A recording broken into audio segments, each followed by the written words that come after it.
Waalaikumsalam warahmatullah. Saya mau tanya,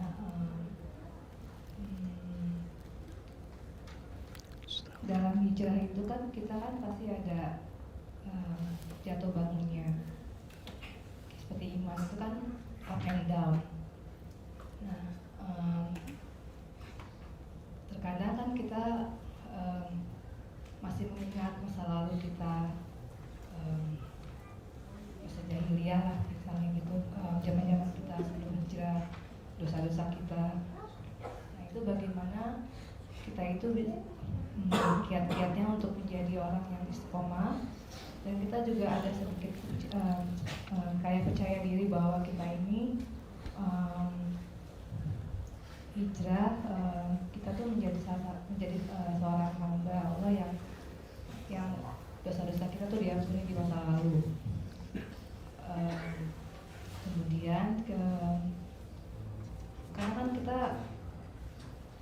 pasti terkadang berpikir, kadang-kadang kita nih diampuni nggak ya dosa-dosa kita dari masa lalu. Seperti tadi Ustadz bilang kan, nanti di pengadilan akhirat kita diperlihatkan seluruh dosa kita dari mulai kita lahir sampai kita meninggal. Nah ada juga beberapa yang bilang bahwa ya kita harus percaya bahwa dosa kita diampuni oleh Allah. Tapi terkadang kita kan berpikir, Ustaz, apakah benar nih dosa-dosa kita nih diampuni, terus hijrah kita ini benar. Kita coba menjalani hari-hari kita dengan istiqomah, mencoba untuk kajian, belajar ilmu agama dan lain-lain.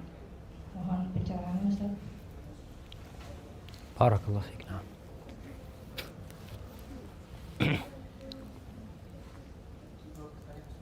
Siap. Assalamualaikum warahmatullahi wabarakatuh, Ustaz. Waalaikumsalam warahmatullahi Mungkin wabarakatuh. pertanyaannya hampir sama kayak yang tadi. Saya mau tahu apakah kalau misalnya kita futur iman itu, apakah berarti kita tidak dijaga lagi oleh Allah atau memang kesalahan kita sendiri? Terima kasih. Wassalamualaikum warahmatullahi wabarakatuh. Waalaikumsalam warahmatullahi wabarakatuh.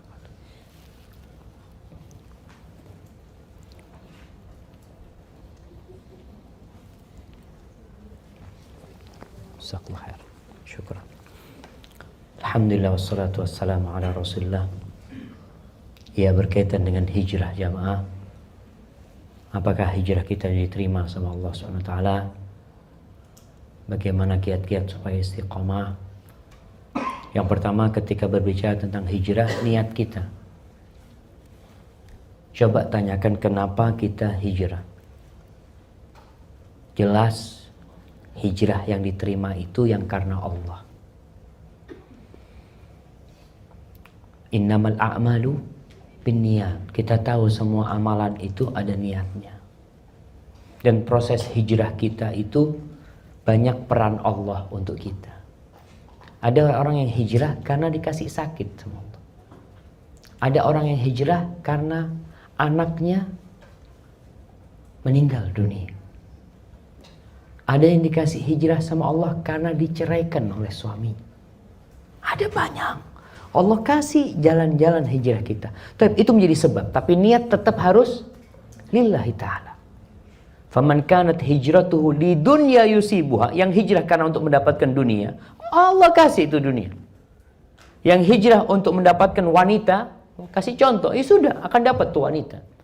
Tapi faman kanat hijratuhu ilallahi wa rasulih, yang hijrahnya menuju kepada Allah, menuju kepada Rasulnya, fahijratuhu ilallahi wa rasulih, maka hijrahnya menuju kepada Allah dan Rasulnya.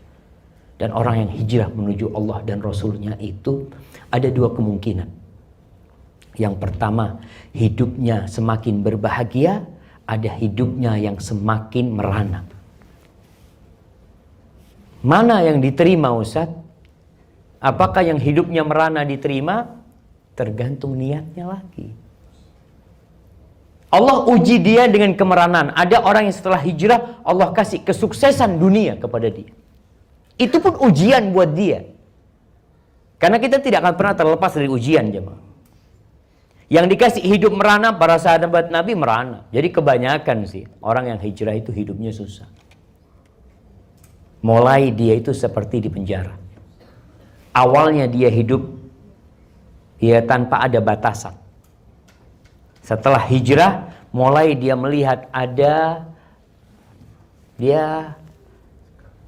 sekat-sekat yang menghalangi kita. Mau ke situ haram, aduh nggak boleh, kok susah ya. Mulai seperti itu. Karena itu dunia, sijnul mukmin, penjara buat orang yang beriman. Ketika kita merasa sudah mulai terbatas aktivitas kita, mudah-mudahan hijrah kita benar. Kita mulai menahan diri kita. Kira-kira hijrah kita diterima apa enggak? Ya minta sama Allah supaya diterima. Sholat kita belum tentu diterima. Kalau bicara syarat sah sholat itu mudah. Syarat sah hijrah mudah. Penuhi persyaratannya, insya Allah sholatnya sah. Diterima sama Allah, ada hal lain. Allah tuh tidak menerima kecuali dari orang yang bertakwa. Ingat ketika anaknya Nabi Adam, Habil dan Qabil. Sama-sama mereka berkorban. Sama-sama berkorban. Apa kata Allah? Fatuqubbila min ahadihima. Diterima dari satu. Walam yutaqabbal minal akhar. Yang satunya tidak diterima. Apa permasalahannya? Padahal sama kurban kan mudah. Kayak kita beli sapi, kurban, sudah kurban. Persyaratannya semua lengkap. Ya insya Allah kurbannya sah. Secara hukum zahir sah. Nggak perlu ngulangin kurban. Tapi diterima, minta sama Allah. Sehingga Qabil ketika hendak membunuh Habil. Apa kata Habil? Innama yataqabbalullahu minal muttaqin. Allah tuh hanya menerima dari orang yang bertakwa. Kita bertakwa enggak sama Allah? Kita takut enggak sama Allah? Rasa takut inilah. Takut enggak diterima. Takut diazab. Takut dengan api neraka. Mudah-mudahan itu pertanda hijrah kita diterima. Kemudian bagaimana supaya istiqomah? Doa lagi. Doa terus Ustaz. Ya Allah jemaah. Doa ini paling mudah, tapi kita nggak doa. Ada orang, ya Ustaz gimana solusi ini? Coba, ada nggak orang yang mau berdoa dari habis subuh sampai zuhur? Ada yang mau doa? Kebanyakan orang susah mau minta sama Allah. Godaannya besar. Ketika Nabi SAW di Padang Arafah, sejak matahari tergelincir sampai matahari terbenam, Nabi itu berdoa dan berzikir. Yang berangkat haji bisa lihat orang di Padang Arafah ngapain. Doa sebentar, makan. Iya jamaah, makan siang sudah siap. Makan lagi. Nabi itu sejak matahari tergelincir, makan tiap hari kita makan. Nih waktu mustajab berdoa kita pakai makan. Ya Ustaz, kan butuh makan. Ya sebelum itu makan. Manfaatkan nih. Belum tentu kita balik ke Mekah lagi tahun depan. Ada yang haji cuma sekali dalam seumur hidup. Dan ternyata ketika di Arafah, dia hanya berdoa 1 jam. Selesai hidup kita. Maka tadi, kalau bicara doa, jangan meremehkan doa. Imam Syafi'i itu mengatakan kepada orang-orang yang suka meremehkan doa, atahza'u bid-du'a'i wa tazdari. Apa engkau meremehkan doa? Engkau hina tuh orang doa. Wa ma tadri bima sana'ad du'a. Engkau enggak tahu apa yang dilakukan permohonan dia. Sihamul laila tukhti. Doa itu anak panah di malam hari yang tidak pernah meleset. Walakin laha amadu. Tapi ada waktunya. Walil amadin qida'u. Waktunya ketika datang selesai permasalahan kita. Maka minta sama Allah supaya dibantu istiqamah. Nabi doanya, ya muqallibal qulub, tsabbit qalbi ala dinik. Ketika Nabi suka baca doa itu, sahabat bertanya, ya Rasulullah, atakhsha alaina? Wahai Rasul, alaika salatu wassalam ya Rasulullah. Apakah engkau takut dengan kondisi kami? Engkau mengkhawatirkan kami? Iya, kata Nabi SAW. Aku takut. Itu para sahabat Nabi. Melihat wahyu turun. Melihat Nabi bersabda sallallahu alaihi wasallam. Dan mereka menyimak dekat jadi makmumnya Rasul sallallahu alaihi wasallam. Nabi mengatakan, iya aku takut sama kalian. Kenapa? Karena hati manusia itu berada di antara jemari Allah. Allah balikkan sesuai yang Allah kehendaki. Maka kita minta sabit qalbi ala dinik. Doa Nabi, ya hayyu ya qayyum birahmatika astaghits fala takilni ila nafsi tarfat ain. Jangan engkau serahkan aku kepada diriku sendiri sekejap mata. Jangan sampai ada perasaan bangga, oh aku bisa. Jangan. Ya Allah, karena engkau semuanya aku bisa ya Allah. Maka terus minta sama Allah. Yang kedua, supaya istiqamah, baca Al-Qur'annya. Baca Qur'annya terus sama artinya. Ada seorang jamaah yang resign dari tempat riba. Dia ngomong, Ustaz, alhamdulillah Ustaz, sekarang ana sehari bisa 3 juz Ustaz. Sehari bisa 3 juz. Bapak-bapak, ibu-ibu tahu orang-orang yang berada di Sukamiskin. Mereka cerita, ana waktu ke sana, Ustaz, kita itu 10 hari terakhir Ramadan, alhamdulillah 1 malam bisa 4 juz.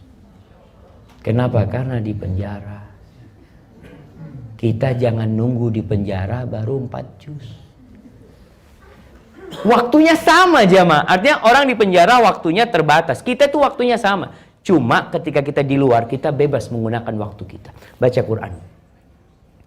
Apalagi ana lihat ibu-ibu ini. Coba bertanya kepada dirinya. Bapak-bapak mungkin sibuk kerja di luar. Ibu-ibu di rumah, kalau sudah malam hari mau tidur, lihat ana hari ini apa yang ana kerjakan. Berapa juz yang ana baca. Kadangkala yang menghabiskan waktu kita itu HP. Ana nasihatin bapak-bapak, ibu-ibu, jangan beli power bank. Kalau baterai habis, selesai sudah. Betul, kita ini perlu jamaah. Kalau nggak ada HP, selesai hidup kita jamaah. Tapi kalau ada baterainya, masih ada tinggal 1%, masih dibuka.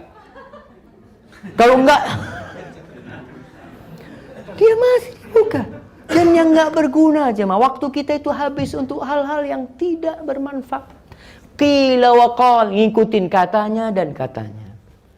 Cobalah, sudah ngurangin kita. HP itu bermanfaat kalau kita manfaatkan dengan benar. Ketika kita tidak bisa nguasain diri dengan HP, buang HP-nya. Dan ana pernah merasakan hidup tanpa HP. Itu bahagia jamaah.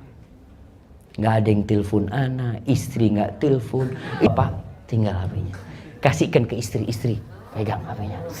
Berangkat, tenang untuk di luar sana. Aduh, Masya Allah jamaah. Sama apa? Oh, sama passwordnya suruh kasihkan. Kenapa Bang Imron? Kenapa harus di password?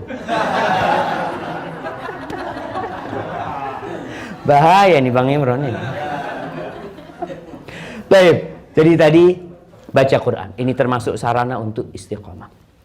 Kemudian kalau tadi bersambung dengan pertanyaan tadi, ketika kita futur, iman naik turun. Ingat, iman itu naik karena ketaatan, turun karena dosa. Udah itu.